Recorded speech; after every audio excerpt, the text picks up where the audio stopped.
Nigeria's President Bola Tinubu is facing an unprecedented crisis of legitimacy following the failure of his Western-backed attempted military invasion of Niger.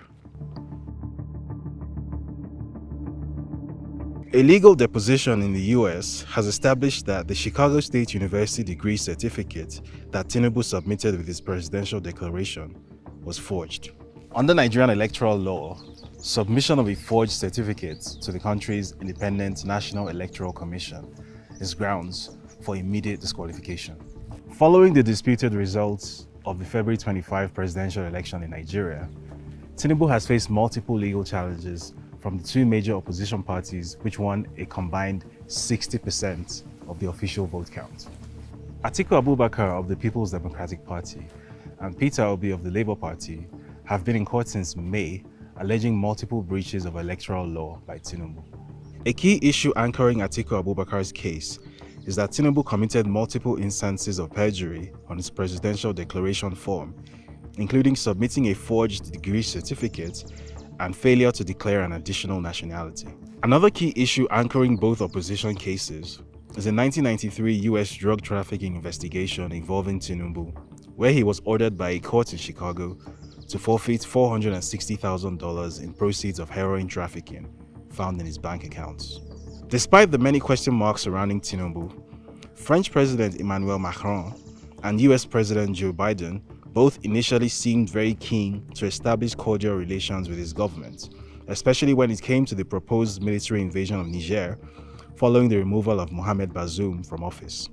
At Nigeria's appeal court, Tinubu's lawyers successfully argued that his prior involvement in criminal activity like drug trafficking was not grounds for disqualification because the forfeiture was a civil case instead of a criminal one, and it was his bank accounts that were charged with laundering drug money and not him. But Tinubu's fortunes began to change shortly after failing multiple times to get the Nigerian military to invade Niger. First via an attempted illegal deployment of Nigerian special forces into Niger, which was foiled when the attack plans were leaked to a journalist. Then via a formal request to the Nigerian Senate, which was rejected. And finally via a joint ECOWAS military intervention, which again failed to materialize. Following the US government's security deal with the new Nigerian authorities, which was followed by the humiliating exit of France from the country, both of which rendered Tinubu ineffective as a regional Western ally, his political fortunes subsequently nosedived as his legal troubles in the United States began to pile up. Atiku Abubakar's lawyers sought a subpoena to compel Chicago State University to reveal everything he knows about Bola Tinubu, who claims to have graduated from the institution in 1979.